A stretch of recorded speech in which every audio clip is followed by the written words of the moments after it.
Histoire de Buenos Aires, de la Bohina, Argentina. Le fleuve de l'argent, el Río de la Plata. En 1516, Juan Díaz de Solís découvre le Rio de la Plata. Il le baptise ainsi en raison des récits indigènes évoquant des terres riches en argent. Solís est tué et mangé par les indigènes charruas présents sur la rive sud du Rio de la Plata lors de son expédition. La rive nord, elle, qui est l'actuelle Buenos Aires, est occupée par les Querandíes. 1536, première fondation de Buenos Aires. Le 3 février 1536, Pedro de Mendoza nommera Buenos Aires pour son premier nom, Nuestra Señora Santa María de Buenaire, en l'honneur de la Vierge protectrice des marins. Malade de la syphilis, il arrive avec une flotte de 16 navires et environ 1500 hommes, espérant trouver des richesses. Les Querandíes refusent de fournir des vivres. Ces derniers détruisent les récoltes et attaquent régulièrement les Espagnols. La famille pousse les colons à manger des rats, des chiens et même leurs chevaux. En 1537, Asunción, du Paraguay, maire de Buenos Aires, Domingo Martínez de Irara, gouverneur d'Asunción, organise le repeuplement de Buenos Aires après son abandon. Asunción devient le principal bastion espagnol dans la région. Les descendants fourniront les colons de la deuxième fondation. Deuxième fondation qui eut lieu le 11 juin 1580 sous la direction de Juan de Garay. Buenos Aires renaît de ses cendres. Ce dernier arrive seulement avec 65 hommes, accompagnés de femmes, esclaves africains et indigènes guaraníes. Il trace la ville en damier, modèle qui perdure encore aujourd'hui. Il attribue des terres et du bétail aux colons. Le cabildo, qui représente la mairie, construit à cette époque, devient le centre administratif. Un démarrage bien modeste. Buenos Aires n'est pas autorisé à commercer directement avec l'Espagne, ce qui freine son développement. Les habitants se tournent vers la contrebande pour survivre. En 1583, mort de Juan de Garay, qui est assassiné par un groupe d'indigènes alors qu'il explorait le territoire. Des colons, des indiens et des vaches. Le fait marquant est que le bétail lâché lors de la première colonisation s'est multiplié dans les Pampas. Il devient la base économique de Buenos Aires avec l'élevage extensif de bovins pour leur cuir, surnommé l'or des Pampas. Pour l'anecdote, les gauchos, figures emblématiques de l'Argentine, émergent à cette époque vivant librement sur les Pampas. Les premiers contrebandiers. Buenos Aires devient un centre de contrebande, particulièrement pour l'argent du Potosi, donc la Bolivie actuelle, et les marchandises européennes en violation des droits espagnols. Pour l'anecdote, les marchandises illégales entrent via des navires portugais ou hollandais, et même les autorités locales participent à ce commerce clandestin. Ce qui donne un village tout ouvert. La villa reste sans fortification jusqu'au XVIIIe siècle, ce qui la rend vulnérable. En 1806 et 1807, cette faiblesse facilitera les invasions britanniques, qui seront repoussées par la population locale. Porteños de toutes conditions. Les habitants de Buenos Aires, les porteños, sont issus d'un mélange d'Espagnols, de métis, d'Africains, esclavagisés et d'indigènes. Pour l'anecdote, les porteños développent un fort sentiment d'autonomie et d'identité propre, qui se manifestera lors des luttes pour l'indépendance du XIXe siècle. Obéir sans exécuter, c'est vraiment la phrase que les élites de Buenos Aires devront suivre les ordres de la couronne espagnole en façade, mais privilégient leurs propres intérêts locaux. Pour l'anecdote, les gouverneurs envoient souvent des rapports flatteurs à Madrid, tout en fermant les yeux sur la contrebande. Plusieurs facettes du christianisme, c'est-à-dire que les missions jésuites jouent un rôle clé dans la région, notamment dans la création des reducciones, qui sont des villages indigènes organisés autour de la foi catholique. Ces missions sont des centres économiques et culturels, mais elles sont aussi accusées de s'opposer aux colons pour protéger les indigènes. Il y a un grand trafic d'esclaves dans le Rio de la Plata. Buenos Aires est le point de transit majeur pour le trafic d'esclaves africains. En 1580 et 1810, entre ces deux périodes, des milliers d'Africains esclaves sont importés dans la région. Leurs descendants joueront un rôle crucial dans la culture locale, notamment dans la musique, qui est l'origine du tango. L'ébauche d'une frontière. Les frontières avec les territoires indigènes sont marquées par des conflits constants. La Pampa reste une zone de tension où les restes indigènes, malones, sont fréquents. Les forts et les estancias, qui sont des grandes propriétés rurales, jouent un rôle défensif. En 1767, eut lieu l'expulsion des jésuites. Les jésuites, accusés de manipuler les indigènes et de nuire aux intérêts des colons, sont expulsés sous ordre de Charles III d'Espagne. En conséquence, cela désorganise les missions et entraîne la perte d'un acteur majeur de la gestion sociale et culturelle. Chapitre 2. 1777-1804. Lumière dans une grande bourgade. Cette période marque le début de la transformation de Buenos Aires, qui passe d'un village provincial à une ville influente grâce au statut du capital de la vice-royauté du Rio de la Plata, créée en 1776. Les réformes administratives et économiques des Bourbons accélèrent le développement urbain et social. Administrateur et négociant. 1778, Buenos Aires devient un centre commercial grâce à l'ouverture officielle de son port, autorisant le commerce direct avec l'Espagne.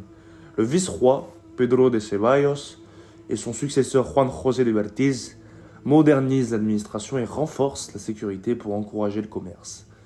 Pour l'anecdote, de riches négociants, surnommés les pulperos, contrôlent le commerce local. Ces derniers deviennent des figures influentes mêlant affaires et politique. L'essor du commerce légal entraîne un affrontement entre les élites commerçantes et les autorités, qui cherchent à imposer des taxes élevées. Des luminaires et des pavés, la ville connaît ses premières rues pavées et lampes à l'huile pour l'éclairage public, symbole d'une modernité naissante. Les lampes sont souvent éteintes par le vent et les pavés mal installés, ce qui cause des accidents. Ces avancées restent donc limitées, mais elles marquent un grand tournant. L'urbanisation est menée sous l'impulsion du vice-roi Nicolás del Campo, marquis de Loreto. La Plaza Mayor et les marches. Ce lieu clé, la Plaza Mayor, aujourd'hui la Plaza de Mayo, devient le cœur névralgique de la ville, regroupant l'administration, le cabildo, la cathédrale et les commerces. Les marchés hebdomadaires attirent des foules bigarrées, mêlant riches, négociants, esclaves, paysans et artisans. En dehors du centre, les marges de la ville restent sous-développées, habitées par les populations pauvres, notamment les esclaves noirs et métis. Il y a donc une urbanisation des loisirs. Buenos Aires voit l'apparition des cafés, lieu de rencontre pour les intellectuels, commerçants et politiciens. Pour l'anecdote, le café Tortoni devient célèbre pour les débats politiques clandestins. Les courses de taureaux, l'héritage espagnol attirent les foules dans les arènes improvisées. Ces événements sont un peu critiqués par les élites comme étant barbares. Et bien sûr, il y eut des revendications noires. La population noire, majoritairement composée d'esclaves africains, atteint environ 30% de la population de Buenos Aires à cette époque. Les esclaves organisent des danses et rituels religieux, souvent surveillés par les autorités. Ces rassemblements, perçus comme subversifs, sont un moyen d'affirmer leur identité. Plusieurs esclaves affranchis, comme María Remedios del Valle, jouent un rôle dans la société. Bien sûr, se pose la question de la terre. Les grandes propriétés terriennes des estancias se développent autour de Buenos Aires, souvent aux dépens des populations indigènes. Les riches propriétaires organisent des malones, qui sont des raids, contre les villages indigènes, pour les chasser des terres fertiles. Un souffle de liberté. Les idées des Lumières et la Révolution française influencent les intellectuels et commerçants de Buenos Aires. Des pamphlets circulent clandestinement dans les cafés, diffusant des concepts de liberté, égalité et fraternité. Manuel Belgrano, jeune avocat et futur héros de l'indépendance, se fait l'écho des idées républicaines et économiques modernes. Chapitre 3. 1805-1820, le fracas des chaînes brisées. Cette période tumultueuse marque la transition de Buenos Aires de colonie espagnole à berceau de l'indépendance argentine. Rumeurs et pamphlets. Les porteños commencent à contester ouvertement l'autorité espagnole en diffusant des pamphlets révolutionnaires. Les événements de la Révolution française et les guerres napoléoniennes renforcent ces mouvements intellectuels. De 1806 à 1807, les invasions anglaises. 1806, les troupes britanniques envahissent Buenos Aires, espérant s'emparer de colonies stratégiques. Santiago de Liniers officier français au service de l'Espagne, organise la reconquête de la ville avec l'aide des milices locales. Les habitants, y compris les esclaves, participent à la défense. Ils lancent de l'huile bouillante, des briques depuis les toits pour repousser les envahisseurs. 1807, une seconde tentative britannique échoue. Ces invasions éveillent un sentiment de fierté et d'autonomie chez les porteños, ce qui donne une situation irréversible. En 1810, l'affaiblissement de l'Espagne sous Napoléon entraîne la création de la première junte à Buenos Aires, marquant le début du processus d'indépendance. Un cri de liberté. Le 25 mai 1810, les porteños se réunissent sur la Plaza Mayor pour exiger la démission du vice-roi Cisneros. Cet événement, connu sous le nom de la Révolution de mai, est célébré aujourd'hui comme l'acte fondateur de l'Argentine moderne. Comme symbole de la nation, en 1812, Manuel Belgrano crée le drapeau argentin, arboré pour la première fois à Rosario. Le drapeau est bleu et blanc, rappelant les couleurs de la Vierge Marie, protectrice des révolutionnaires. San Martín, l'agent du destin. José de San Martín, général et stratège, mène des troupes indépendantistes dans une campagne héroïque pour libérer l'Argentine, le Chili et le Pérou. En 1813, il remporte une victoire clé à San Lorenzo, près de Buenos Aires. Buenos Aires, un berceau de l'argentinité. Buenos Aires s'impose comme le centre idéologique et militaire de la Révolution. Les porteños voient leur ville comme le phare de la liberté en Amérique du Sud. Corsaires de la Révolution. Buenos Aires utilise des corsaires, qui sont des pirates légalement autorisés, pour attaquer les navires espagnols dans l'Atlantique, affaiblissant le commerce.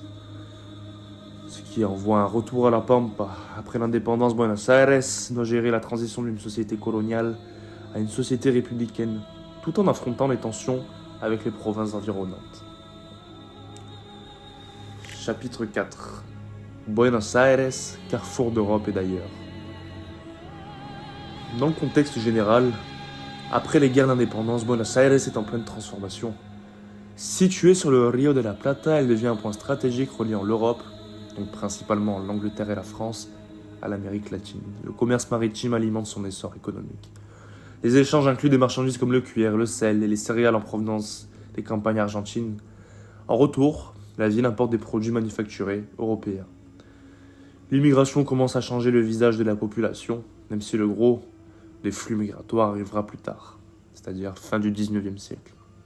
Esteban Echevarría, écrivain et poète, est influencé par ses séjours en Europe et introduit les idées du romantisme en Argentine, notamment par ses œuvres comme El Matadero. Manuel Belgrano, avant cette période mais encore influent, incarne cet échange culturel en adoptant les idées des Lumières. Les idées européennes ne sont pas seulement un moteur économique, mais aussi un ferment pour les débats politiques. L'unitarisme, donc influence française, centralisation, contre le fédéralisme, l'idée de la souveraineté locale. Après le tourbillon révolutionnaire, la période post-révolutionnaire, donc après 1816, indépendance de l'Argentine, laisse un pays fragmenté. Buenos Aires se veut le centre politique et économique de la jeune nation, mais les provinces, éloignées géographiquement et culturellement, contestent cette domination. Ce qui donne lieu à des conflits. Les guerres civiles commencent opposant les unitaires, donc partisans d'un État centralisé basé à Buenos Aires, et les fédéralistes, défenseurs de l'autonomie des provinces. Les caudillos provinciaux, comme Facundo Quiroga, qui vient de La Rioja, et Stanislao López, qui vient de Santa Fe, incarnent cette résistance contre Buenos Aires. Le chaos post-révolutionnaire est si intense que les gens de Buenos Aires surnomment la période des années de l'anarchie, qui durera de 1820 à 1827. Des méfaits mais des forfaits. Le banditisme à la périphérie de la ville, des bandes armées, des montoneras, apparaissent menés par des chefs locaux qui jouent un double rôle. Bandits pour certains, héros pour les autres. Ces montoneras sont souvent affiliés aux caudillos fédéralistes et opposés aux intérêts de Buenos Aires. Les voyageurs européens qui visitent Buenos Aires rapportent des récits terrifiants sur les routes infestées de bandits, notamment dans les campagnes. Ce qui donne lieu à une tension sociale. Les élites de Buenos Aires qualifient ces populations rurales de barbares, accentuant le fossé entre la ville et les provinces. Le Buenos Aires des gens décents, mode de vie de l'élite. Les grandes familles porteñas, comme les Anchorena ou les Alvear, vivent dans des demeures opulentes et adoptent des modes européens, bals, salons littéraires, tenues importées de Paris. L'avenue de Mayo, non encore construite à cette époque mais préfigurée dans les plans, incarne cette volonté de modernité et de distinction.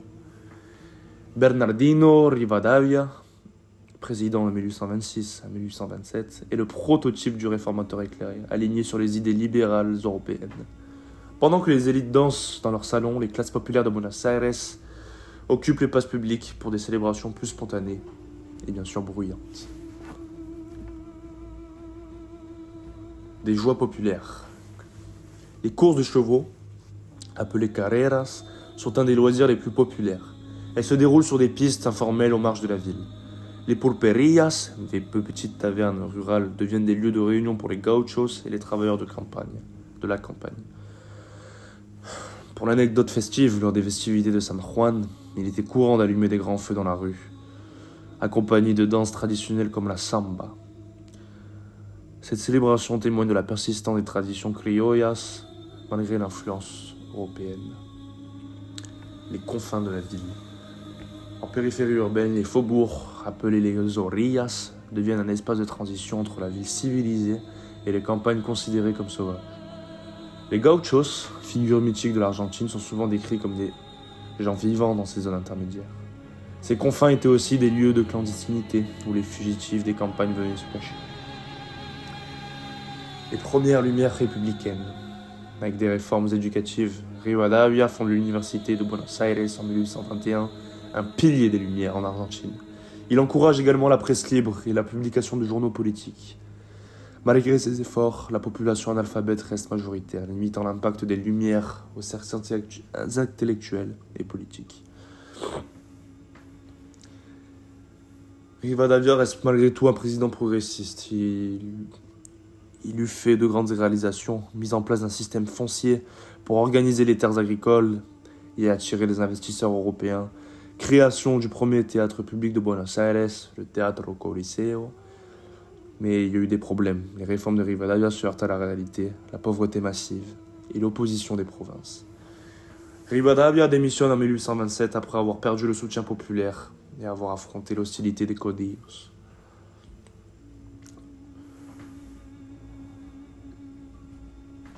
On va de suite vers la guerre civile. Des tensions croissantes.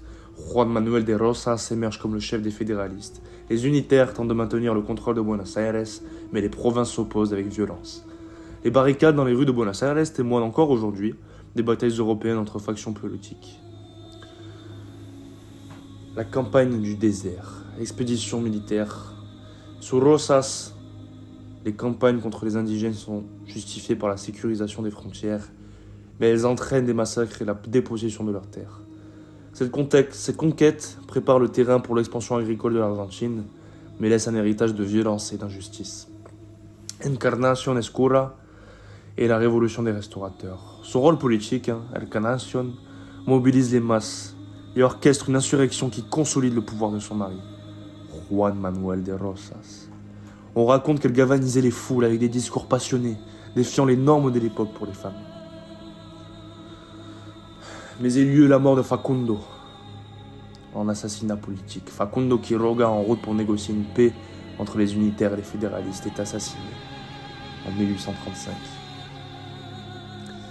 Il eut quand même un impact culturel. Sa mort inspire Domingo Faustino Sarmiento à écrire Facundo, un livre qui critique la violence des caudillos tout en idéalisant les valeurs modernes.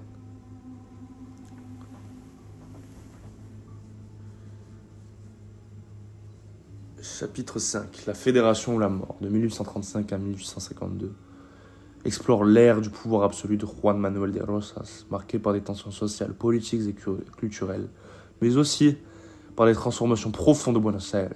Cette période est caractérisée par la consolidation du pouvoir fédéraliste sur Rosas, l'apparition d'oppositions locales et étrangères, et une société tiraillée entre dictature et tradition populaire. Le restaurateur. Rosas au pouvoir. Juan Manuel de Rosas devient le gouverneur de Buenos Aires en 1835 avec des pouvoirs dictatoriaux. Il impose l'ordre par la terreur. mais aussi par un usage habile de la propagande et de l'idéologie fédéraliste. Son slogan fédéraliste, la fédération ou la mort, une phrase omniprésente peinte sur les murs et intégrée dans les discours publics. Les citoyens étaient obligés de porter la cocarde rouge, symbole du fédéralisme, sous peine d'être accusés de trahison. Rosas et les femmes. Encarnación Escura, femme influente de Rosas, morte en 1938, continue d'incarner le rôle de soutien féminin. Elle reste un modèle pour les femmes fédéralistes, souvent actives dans les manifestations politiques. Quel rôle avaient les femmes? Pendant le règne de Rosas, elles jouent un rôle dans la vie politique et publique en soutenant son régime, que ce soit à travers des associations ou des manifestations de masse. On raconte que Rosas consultait régulièrement des femmes influentes de son cercle pour évaluer l'opinion politique. L'ange et le démon de Palerme. La résidence de Rosas. Rosas s'installe à Palermo, dans une propriété luxueuse qui devient un symbole de son pouvoir. Celui est à la fois un centre administratif et un espace de propagande. Il est surnommé l'ange par ses partisans et le démon par ses opposants. Pour l'anecdote, le parc de Palermo, aujourd'hui un espace public, était à l'époque utilisé pour Rosas, pour organiser des fêtes somptueuses et renforcer son image de dirigeant proche du peuple. L'église et le restaurateur, une alliance stratégique. Rosas entretient des relations ambiguës avec l'église catholique. S'il utilise son influence pour asseoir son pouvoir, il la surveille étroitement pour éviter toute opposition. Des messes étaient célébrées en l'honneur de Rosas, ce qui renforçait son image divine auprès des masses.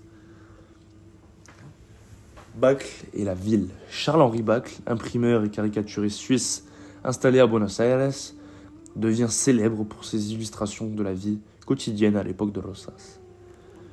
Bacle finit par être emprisonné pour ses caricatures critiques du régime, illustrant la répression contre la liberté d'expression. Rosas, pourfendeur de l'impérialisme européen. Il y a eu des conflits internationaux.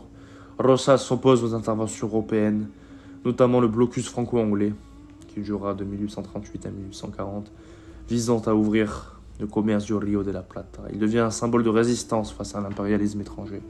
La bataille de la Vuelta de Obregado, 1845, est un épisode clé, où les forces de Rosas tentent d'empêcher les flottes européennes de remonter le fleuve. Bien qu'il perde militairement, cette bataille renforce son prestige. Les chaînes utilisées pour barrer le fleuve sont encore aujourd'hui un symbole de résistance nationale en Argentine. Des scènes dans la rue, vie quotidienne. La vie sur Rosas est marquée par la peur, mais aussi par des manifestations de propagande.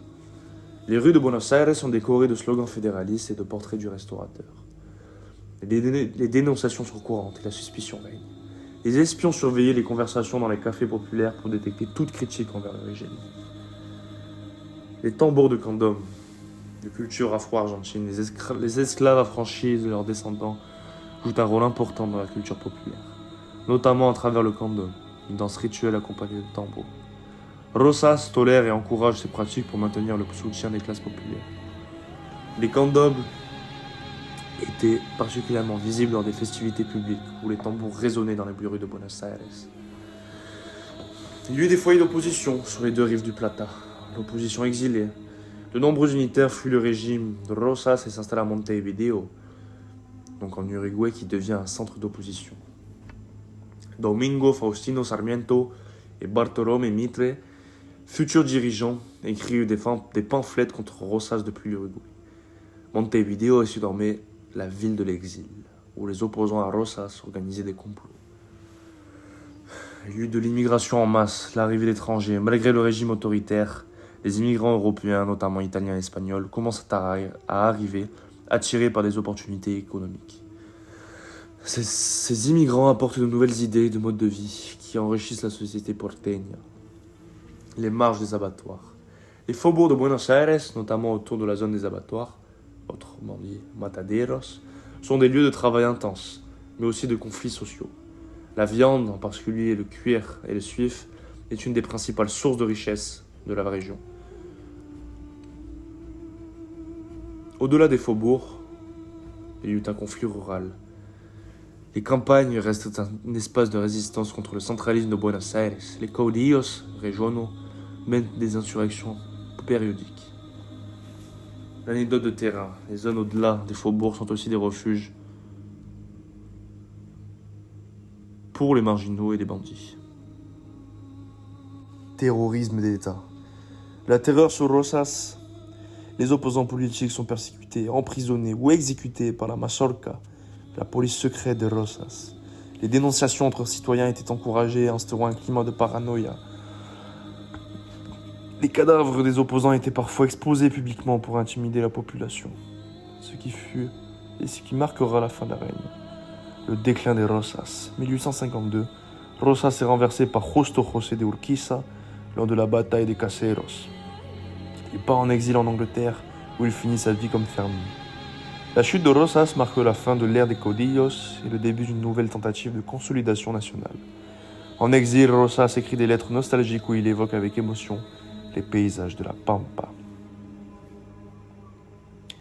Chapitre 6. Le grand tournant, de 1853 à 1880, explore une période décisive de l'histoire de Buenos Aires, marquée par les transformations urbaines, économiques et culturelles. C'est un moment charnière où la ville se modernise, s'industrialise et redéfinit son identité. Une utopie urbaine, la modernisation de Buenos Aires. Après la constitution de 1853, Buenos Aires devient le symbole d'une Argentine en quête de progrès. Des projets ambitieux visent à transformer la ville en une métropole moderne inspirée de Paris ou Londres. On repense l'organisation de la ville avec des avenues, des places et des bâtiments publics conçus pour refléter la grandeur de la nation.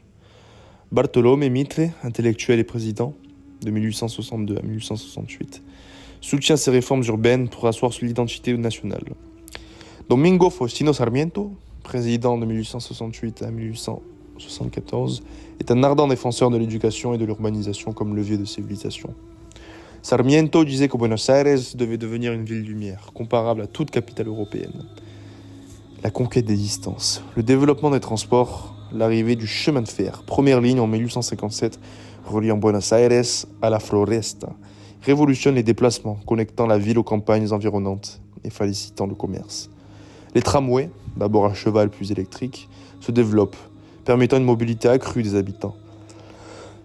L'inauguration du chemin de fer a été célébrée comme un événement national, attirant des foules enthousiastes. Ces infrastructures étant les limites de la ville, avec l'apparition de nouveaux quartiers. Domestiquer le sol de la ville, l'assainissement, les travaux publics. Les efforts colossaux sont entrepris pour moderniser l'infrastructure de la ville. Pavage des rues, éclairage public au gaz et construction de canalisations pour réduire les inondations. Les premières usines de traitement des eaux apparaissent pour fournir de l'eau potable. L'ingénieur Huergo, pionnier dans les travaux hydrauliques, lui joue un rôle crucial dans la lutte contre les inondations. Avant ces travaux, les rues boueuses de Buenos Aires étaient surnommées des marécages urbains. Le rendez-vous des élégantes, la bourgeoisie et les élites. Une classe aisée émerge, influencée par les modes européennes. Les grandes avenues et les salons de l'élite deviennent des lieux de rencontre pour les élégantes et les dandys. L'avenue de Mayo, conçue à cette époque, elle devient un lieu emblématique pour la promenade et les rassemblements. Les élégantes importaient leurs robes de Paris et les bals organisés dans les grandes demeures qui rivalisaient de luxe. Mais il y eut de nouvelles limites. L'expansion de la ville, les faubourgs comme Belgrano, Flores et Palermo deviennent des quartiers résidentiels prisés. La population augmente rapidement grâce à l'immigration européenne, surtout italienne et espagnole. 1880, Buenos Aires devient officiellement la capitale fédérale de l'Argentine, consolidant son rôle central dans le pays. Certains de ces nouveaux quartiers étaient à l'origine des zones rurales où l'aristocratie allait se reposer dans des maisons de campagne.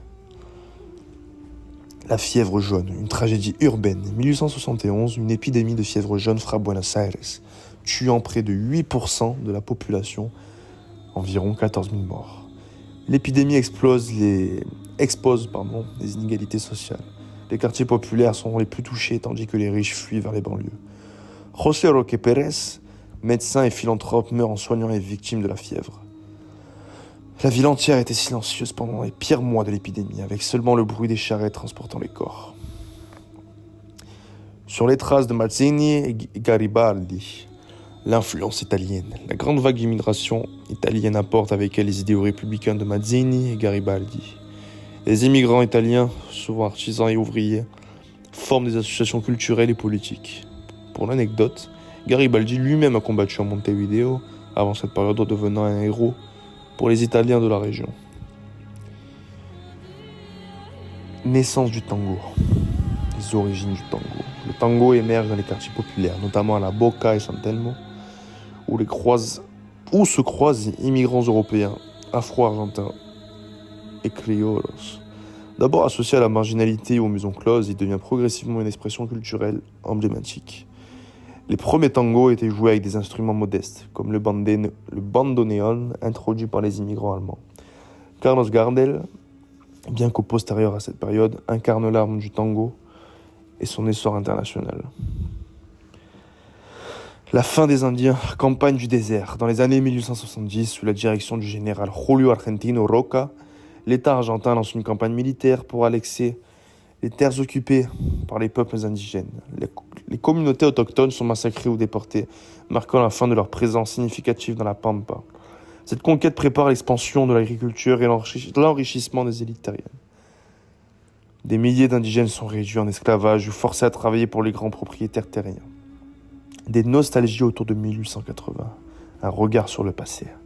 À la fin du 19e siècle, les intellectuels commencent à écrire sur Buenos Aires d'avant les grandes transformations, regrettant parfois son authenticité perdue. Les souvenirs des quartiers populaires et des traditions criollas alimentent une nostalgie qui perdure encore aujourd'hui. Belgrano, capitale pour toujours, pour quelques jours. Un épisode unique. En 1880, en pleine guerre civile entre Buenos Aires et les provinces, le quartier de Belgrano est brièvement déclaré capitale de l'Argentine. Ce choix stratégique visait à apaiser les tensions tout en préparant l'annexion définitive de Buenos Aires comme capitale fédérale.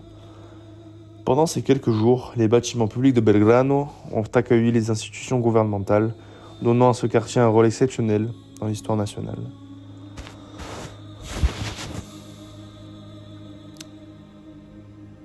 Chapitre 7. Le Creusat argentin, 1880-1916, examine une période de croissance économique et de transformation sociale marquée par une immigration massive, l'émergence de nouveaux quartiers et une urbanisation inspirée des grandes capitales européennes.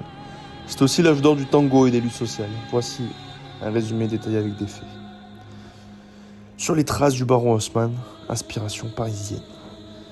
Sous la présidence de Julio Argentino Roca de 1880 à 1886, Buenos Aires adopte un plan de modernisation urbaine inspiré par les travaux du baron Haussmann à Paris. De larges avenues, des parcs publics comme le parc 13 de Febrero à Palermo et des bâtiments imposants comme le Teatro Colón, achevé en 1908, redessinent la ville. Francisco Seber et Torquato de Arbear, intendant de Buenos Aires, jouent un rôle crucial dans ces projets. Le Paris austral, un rêve européen. Buenos Aires aspire à devenir le Paris de l'Amérique du Sud, une ambition portée par les élites qui importent des modes, des meubles et même des matériaux de construction d'Europe. Les nouveaux quartiers de la Recoleta et Barrio Norte incarnent ce raffinement avec leurs palais luxueux et leurs larges boulevards. Les familles les plus riches organisaient des fêtes somptueuses où l'on dansait les dernières danses venues de Paris, tandis que leurs demeures rivalisaient d'opulence avec les hôtels particuliers français.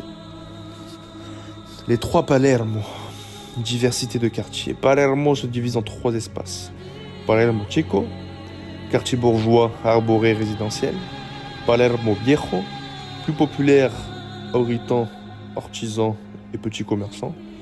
Et le Palermo des parcs, avec des espaces verts aménagés pour les loisirs et promenades, comme le parc 13 de Febrero. Avant cette transformation, Palermo était un ancien domaine de Juan Manuel de Rosas, dont les terres furent nationalisées après sa chute. Les conventillos, carrefour de la grâce et de la fraternité. Les logements populaires. Les conventillos, anciens manoirs transformés en logements collectifs, abritent les classes populaires, principalement les immigrants européens, italiens, espagnols, russes, juifs, etc. Les conditions de vie sont souvent insalubres, avec de nombreuses familles partageant une même cour aux cuisines. Ces lieux inspirent écrivains et artistes comme Roberto Arte et Florencio Sanchez, qui dénoncent les inégalités sociales. Malgré la pauvreté, ces espaces étaient aussi des foyers d'entraide et de convivialité, où les habitants organisaient des fêtes, chantaient des tangos et débattaient de politique. Faubourg ou quartier? L'expansion urbaine, avec l'immigration et le développement des transports, tramway, chemin de fer, les anciens faubourgs deviennent des quartiers intégrés à la ville. La Boca, San Telmo et Barracas restent des bastions populaires, tandis que Belgrano et Flores deviennent des zones résidentielles pour les classes moyennes. Les tramways facilitaient la circulation entre ces quartiers, mais accentuaient aussi les divisions sociales entre les zones riches et les zones pauvres. Des luttes et des utopies, montée des mouvements ouvriers. Avec l'immigration européenne, arrivent aussi des idées révolutionnaires, socialisme, anarchisme et syndicalisme. Des grèves importantes secouent Buenos Aires, notamment celle des ouvriers frigorifiques en 1904. Juan Justo, fondateur du Parti socialiste argentin. Simón Radowitzki, anarchiste, célèbre pour son attentat contre Ramón Falcón, chef de la police répressive. Les ouvriers organisaient des meetings dans les parcs souvent surveillés par la police et publiaient des journaux clandestins. Le tango, des marges au salon. Né dans les quartiers populaires et les bordels, le tango reste longtemps associé à une classe sociale basse. Des paroles mélancoliques et passionnées reflètent la vie des immigrés, marquée par l'exil et la nostalgie. Une évolution sociale. Dans les années 1910, le tango gagne les salons bourgeois, notamment en France, où il acquiert une aura de sophistication. Carlos Gardel, qui s'émerge à la fin de cette période, devient une légende. Les premiers tangos étaient souvent jugés trop provocants par les élites, avant de devenir un symbole de la culture nationale. De l'escarpin à l'espadrille, tension sociale et culturelle. Cette expression illustre le fossé entre les élites, symbolisées par l'escarpin élégant, et les classes populaires, représentées par l'espadrille, symbole de modestie. Buenos Aires devient un creuset où se croisent ces deux mondes, avec des tensions mais aussi des influences mutuelles. Les grands bals organisés par les élites tentaient parfois d'imiter l'opulence européenne, mais les danses populaires comme le tango finissaient par s'y imposer. Chapitre 8. La cité des illusions, 1916-1930.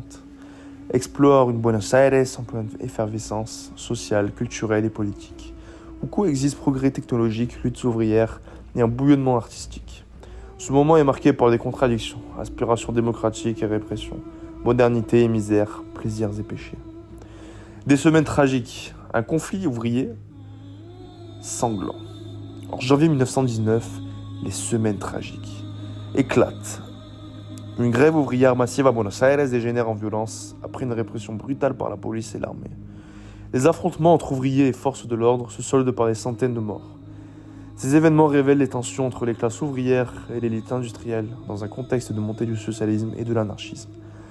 Les dirigeants syndicaux, comme Sebastián Marrota, le président Hipólito Yrigoyen, accusé de ne pas contrôler la répression. En marge des grèves, des pogroms ciblent les communautés juives. Les temps modernes, progrès techniques et modernisation. Buenos Aires connaît une industrialisation rapide avec la mécanisation des usines et le développement des infrastructures. L'électrification transforme la vie quotidienne, éclairage public, tramways électriques et cinéma deviennent des symboles de modernité. Alfredo Palacios, premier député socialiste d'Amérique latine, défend les droits des ouvriers dans un contexte de modernisation capitaliste. Le cinéma muet devient un divertissement populaire avec des projections dans les salles comme le Cine Opera, aujourd'hui un théâtre. Cultures urbaines, effervescence artistique et culturelle. La ville voit émerger des journaux, des revues littéraires, des cafés où les écrivains, poètes et intellectuels débattent. Buenos Aires devient un centre de créativité mêlant influences locales et européennes. Ricardo Guilardes, auteur de Don Segundo Sombra, qui explore les tensions entre tradition rurale et modernité urbaine. Jorge Luis Borges, jeune poète à l'époque, commence à s'affirmer avec une voix littéraire unique. La bohème de Buenos Aires. Les milieux bohèmes, les artistes, poètes et écrivains bohèmes habitent des quartiers comme San Telmo ou Palermo, où ils mènent une vie souvent précaire, mais créative. La bohème se nourrit des contrastes de la ville, luxe et misère, traditions criollas et modernité. Des écrivains comme Roberto Art utilisent leur expérience de la vie dans les bas-fonds urbains pour nourrir des récits sombres et réalistes. La Gioconde de la Pampa, une œuvre mystique. La peinture La Gioconda de la Pampa d'un artiste local devient une métaphore entre les tensions une métaphore des tensions entre tradition et modernité dans la culture argentine.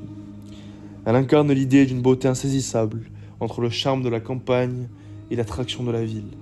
Cette œuvre est aussi souvent discutée dans les cercles intellectuels comme un symbole de l'identité argentine. La ville du péché, plaisirs et tentations. Buenos Aires est surnommée la ville du péché, en raison de sa vie nocturne effervescente, cabarets, maisons closes et salles de jeux pullulent, notamment dans les quartiers de Montserrat et La Boca. Les maisons closes jouent un rôle paradoxal, espace de marginalité, mais aussi d'intégration culturelle, où des genres comme le tango prennent leur essor. Les quartiers populaires attiraient autant les ouvriers que les riches désireux de s'encaneiller, créant une mixité sociale rare. Le tango sort du bordel, l'ascension du tango. Initialement lié aux marges, bordel, cabaret, le tango s'élève progressivement comme un art reconnu. Dans les années 1920, il entre dans les salons bourgeois et devient un symbole national. Les paroles évoluent, mêlant nostalgie, amour et critique sociale. Carlos Gardel, qui connaît son apogée durant cette période, popularise le tango en Argentine et à l'étranger. Les premiers enregistrements de tango sur disque se vendent dans tout le pays, marquant la naissance de la musique de masse en Argentine. Mais vient l'heure de l'épée, le coup d'État de 1930. En septembre 1930, un coup d'État militaire met fin à la présidence de Hipólito Yrigoyen, marquant le début d'une période d'instabilité politique. Ce coup d'État est soutenu par les élites, frustrées par les réformes sociales d'Yrigoyen et par une armée qui se voit comme la gardienne de l'ordre. José Félix Uriburu, général et premier dictateur de cette nouvelle ère, impose un régime conservateur. Le coup d'État est l'un des premiers en Amérique latine du XXe siècle, inaugurant une longue série d'interventions militaires en Argentine. Chapitre 9. L'heure des sans-chemises, 1932 jusqu'à 1952. Explore l'ascension politique et sociale de Juan Domingo Perón, le rôle crucial d'Evita et la transformation de Buenos Aires en une métropole ouvrière et populiste. Cette période marque le tournant dans l'histoire argentine, caractérisée par des rituels politiques, des luttes sociales, des changements culturels et l'émergence d'un culte autour de la figure d'Evita. Homme au sourire éternel, Juan Domingo Perón. Perón, militaire devenu politicien, émerge comme une figure charismatique promouvant une alliance entre les classes ouvrières et les syndicats sous la barrière du péronisme. Il se fait connaître comme ministre du Travail puis accède à la présidence en 1946, porté par les masses populaires. Perón est surnommé l'homme au sourire éternel pour son attitude chaleureuse et sa proximité avec les travailleurs.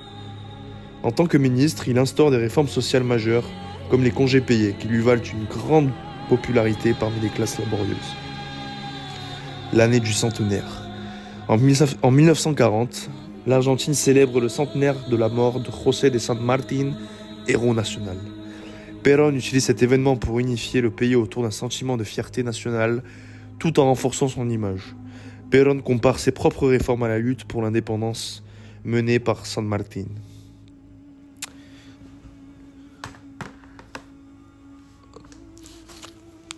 Les jours de radio. Dans les années 1930-1940, la radio devient un média de masse crucial, permettant de diffuser les discours de Perón et d'Evita à une population majoritairement ouvrière. Les feuilletons radiophoniques, comme les tangos, les comédies, participent à la construction d'une culture populaire. Les allocutions radiophoniques d'Evita étaient écoutées religieusement par les ouvriers, qui se sentaient personnellement interpellés par ses paroles. Le Grand Buenos Aires, une expansion métropolitaine. Sous Perón, Buenos Aires s'étend avec l'arrivée massive de migrants des provinces appelées cabecitas negras, cherchant un travail et des opportunités. Les banlieues, le Grand Buenos Aires, deviennent un lieu clé du péronisme, abritant les classes ouvrières nouvelles. La construction de logements ouvriers dans ces banlieues transforme la ville en un creuset industriel. Perón lance des campagnes pour équiper les foyers modestes avec des appareils électroménagers, un symbole de modernité pour les ouvriers. La guerre d'Espagne et le Rio de la Plata. Impact de la guerre civile espagnole. De nombreux réfugiés espagnols arrivent à Buenos Aires fuyant la guerre civile de 1936 à 1939. Ces exilés, souvent républicains, introduisent de nouvelles idées politiques et culturelles dans la ville. La communauté espagnole, déjà nombreuse, devient un acteur clé de la vie urbaine et intellectuelle. Des bruits de bottes, montée des tensions militaires. Les années 1940 voient une instabilité politique marquée par des coups d'État militaires. Perón, lui-même militaire, tire parti de ces troubles pour émerger comme un leader politique. En 1943, un coup d'État militaire renverse le gouvernement civil, marquant le début de l'ascension de Perón. Les dernières marches de l'opposition, résistance au péronisme. Les élites traditionnelles, les intellectuels et certains syndicats s'opposent au régime péroniste qu'ils accusent de populisme autoritaire.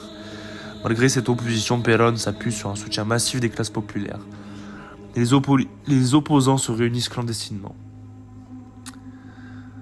Le printemps des prolétaires, avancée sociale, les réformes de Perón transforment la vie des ouvriers, augmentation des salaires, protection sociale, droits des travailleurs. Le 1er mai devient une fête nationale célébrée avec faste sur la Plaza de Mayo, où Perón s'adresse directement à la foule. Lors de ces rassemblements, des milliers d'ouvriers parcouraient des kilomètres pour venir acclamer Perón et Evita. Culte du péronisme, ritualisation. Les rassemblements massifs, comme les discours de Perón ou les cérémonies pour Evita, prêtent des airs rituels. Les images de Perón et Evita sont omniprésentes, affiches, timbres, pièces de monnaie. Les ouvriers surnommés los descamisados, sans chemise, portaient souvent des vêtements simples comme symbole de leur fierté de classe. Evita et ses prolos, rôle central d'Evita. Eva Perón devient une figure quasi mythique défendant les droits des pauvres et des femmes. À travers sa fondation Eva Perón, elle distribue des biens, des logements et des soins aux plus démunis. Evita milite pour le droit de vote des femmes, obtenu en 1947. Evita parcourait les quartiers populaires pour écouter directement les demandes des ouvriers, ce qui renforçait son aura parmi les masses. Une culture en marge, émergence culturelle alternative, des artistes et écrivains en marge du péronisme continuent de produire des œuvres critiques, souvent dans la clandestinité. Le tango, autrefois marginal, reste une expression majeure de la culture populaire. Jorge Luis Borges, opposant au régime, est rétrogradé de sa fonction publique. Des forts tranquilles à Palermo, résistance silencieuse. À Palermo, des cercles intellectuels et culturels opposés au régime péroniste se retrouvent discrètement pour discuter et créer. Ces réunions clandestines étaient parfois surveillées par la police, Perón étant méfiant envers les élites intellectuelles. La mort d'Evita, un drame national. Eva Perón meurt en 1952 d'un cancer à l'âge de 33 ans, plongeant le pays dans un deuil national. Elle est embaumée et devient une icône immortelle, vénérée comme une sainte par les classes populaires. Des milliers de personnes se pressèrent pour voir son corps exposé, certains faisant des heures de queue pour lui rendre hommage. Chapitre 10. Quête identitaire, 1952-1966, explore une période complexe de l'histoire argentine, marquée par des bouleversements politiques, des affrontements idéologiques et des transformations sociales et culturelles. Buenos Aires devient le théâtre d'une quête identitaire où les tensions entre le péronisme, l'église et les intellectuels et les jeunes générations façonnent la société. Lors des nazis. Afflux de nazis en Argentine. Après la Seconde Guerre mondiale, l'Argentine, sous le régime de Perón, devient un refuge pour des nazis en fuite, grâce à des réseaux clandestins, les Ratlines. Buenos Aires accueille également des fonds et des biens transférés par des dignitaires nazis, alimentant des rumeurs sur l'or des nazis. Des figures historiques comme Adolf Eichmann, responsable de la déportation des Juifs, vit sous une fausse identité à Buenos Aires jusqu'à son arrestation par le Mossad en 1960. Eichmann travaillait dans une usine locale, fréquentant des rues de la ville sans éveiller de soupçons avant son enlèvement spectaculaire. Une journée terrible, le bombardement de la Plaza de Mayo en 1955. Le 16 juin 1955, l'armée de l'air bombarde la Plaza de Mayo pour tenter de renverser Perón. Cet événement, connu comme la journée terrible, fait plus de 300 morts, principalement des civils. C'est l'un des épisodes les plus violents de l'histoire politique d'Argentine. Les témoins rapportent que la place était couverte de corps, tandis que les forces péronistes ripostaient par des attaques sur des quartiers pro-opposition. Les jeunesses insouciantes. La jeunesse dans les années 1950. Après la mort d'Evita en 1952 et la chute de Perón en 1955, une jeunesse plus insouciante émerge, influencée par la culture américaine, rock'n'roll, cinéma hollywoodien et vêtements modernes. Les adolescents se rassemblent dans les cafés de Corrientes pour écouter les premiers disques de rock et discuter de cinéma. Oui à Perón, non au curé. Conflit entre le péronisme et l'église. Perón, autrefois proche de l'église, entre en conflit avec elle dans les années 1950, accusant les prêtres de soutenir ses opposants. Des manifestations éclatent avec des slogans comme « Oui à Perón, non au curé ». En 1955, des partisans péronistes mettent le feu à des églises emblématiques de Buenos Aires comme l'église San Francisco. L'heure de la vengeance, la révolution libératrice, 1955. Un coup d'état militaire renverse Perón en septembre 1955. les nouveaux dirigeants, hostiles au péronisme, lancent une répression massive contre ses partisans. Pedro Eugenio Aramburu, chef militaire, devient président provisoire et mène une politique d'éradication des symboles péronistes. Les statues d'Evita sont détruites et même son nom est interdit dans les discours officiels. Le retour des intellectuels, une renaissance culturelle. Avec la chute de Perón, de nombreux intellectuels et écrivains marginalisés sous son régime réapparaissent sur la scène publique. Des figures comme Jorge Luis Borges ou Victoria Ocampo critiquent ouvertement le populisme péroniste et prônent une culture libre et cosmopolite. Borges, nommé directeur de la Bibliothèque nationale en 1955, décrit ce poste comme une revanche contre les années d'obscurité intellectuelle. Des contrastes citadins. Buenos Aires divisé. Les contrastes entre les quartiers riches, Recoleta, Barrio Norte, et les zones ouvrières ou marginalisées, La Boca, Villa Lugano, s'accentuent. Cette dualité illustre les tensions sociales sous-jacentes entre les élites anti-péronistes et les masses populaires restées fidèles à Perón. La Recoleta devient un symbole de raffinement européen, tandis que les conventillos de La Boca témoignent de la vie précaire des classes populaires. La Renaissance universitaire. Réforme universitaire. Après 1955, les universités argentines retrouvent une certaine autonomie. Les étudiants et les professeurs, souvent opposants au péronisme, profitent de cette période pour revendiquer des réformes démocratiques. Ruggiero Frondizi, philosophe et recteur, défend l'idée d'une université indépendante et tournée vers la recherche. Les universités deviennent des foyers de débat politique où l'on discute des idéaux démocratiques et des nouvelles théories philosophiques. Mais Perón mène le jeu, exil et stratégie de Perón. Depuis son exil en Espagne, Perón reste une figure influente. Il entretient ses réseaux en Argentine et prépare son éventuel retour. Ses partisans, les péronistes résilients, maintiennent une pression constante sur les gouvernements successifs. Perón communique avec ses partisans via des enregistrements diffusés clandestinement. La nuit des longs bâtons. Répression universitaire. 1966. En juillet 1966, sous le régime militaire de Juan Carlos Onganía, la police envahit l'université de Buenos Aires, frappant les étudiants et les professeurs qui protestaient contre les atteintes à l'autonomie universitaire. Cet événement, surnommé la nuit des longs bâtons, entraîne l'exil de nombreux intellectuels et chercheurs. L'université de Buenos Aires perd une partie de son prestige international, alors que plusieurs professeurs renommés quittent le pays pour l'Europe ou les États-Unis.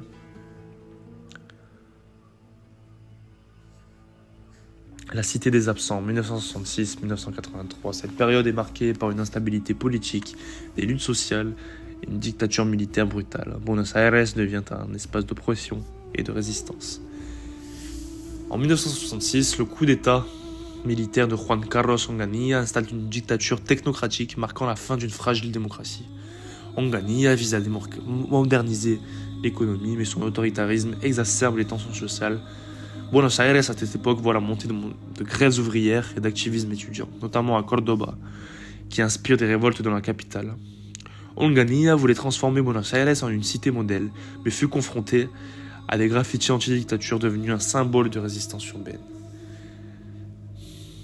Ce qui donna lieu à des luttes urbaines. Des groupes armés comme les Montoneros, qui sont des péronistes radicaux, et l'ERP, Ejército Revolucionario del Pueblo marxiste, émergent, utilisant Buenos Aires comme théâtre d'attentats, enlèvements et propagande contre la dictature.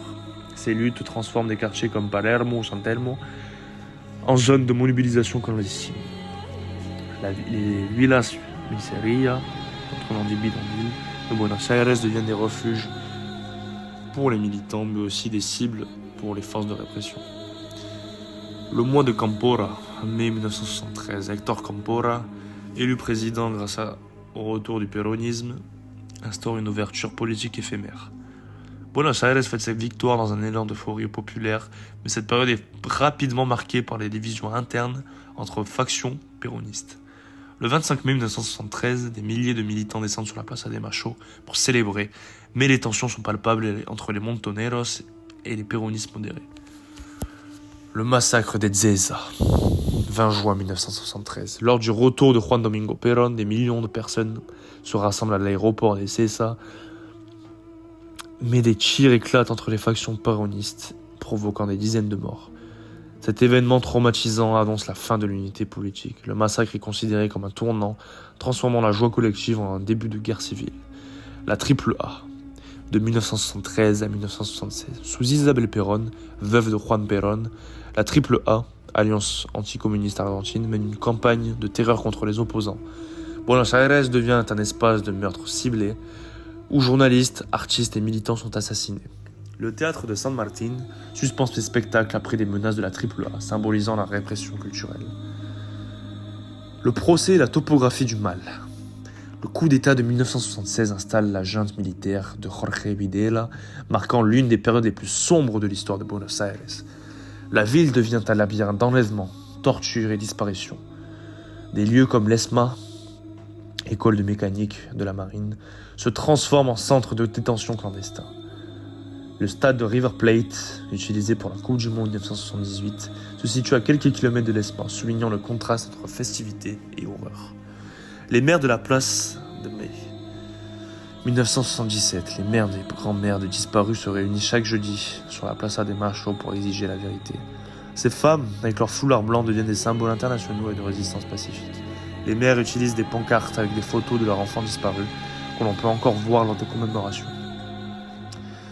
La guerre des Malouines de 1982. La dictature lance une guerre désespérée contre le Royaume-Uni pour reprendre les îles Malouines, donc les Falklands. Buenos Aires, au début euphorique, sombre dans la désillusion après la défaite. Fait marquant, c'est quand la Plaza de Mayo, théâtre des discours patriotiques, devient un espace de contestation après la défaite. La mémoire de l'oubli. Avec le retour de la démocratie en 1983, Buenos Aires entame un processus de reconstruction tout en luttant avec le poids de son passé. C'est quelque chose qui durera jusqu'à 1996. Une démocratie fragile.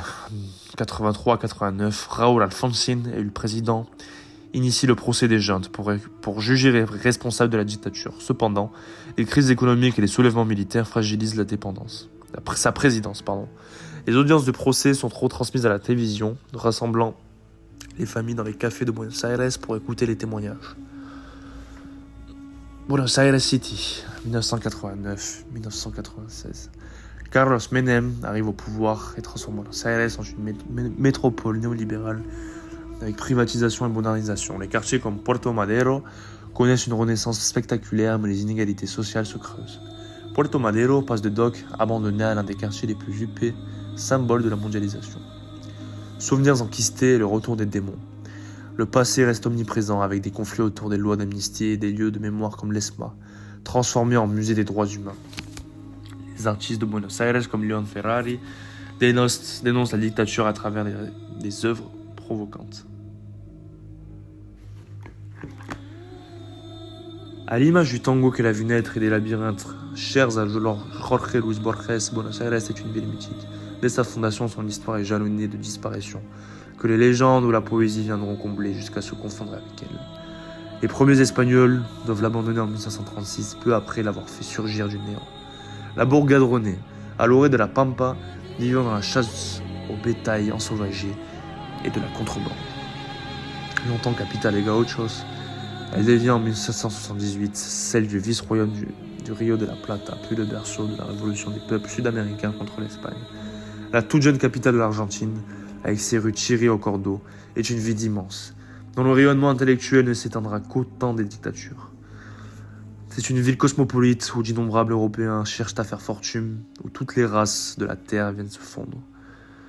Bientôt, les enfants d'immigrés et les marginaux s'identifient à Gardel, un enfant de Toulouse, grâce auquel le tango conquiert un public international.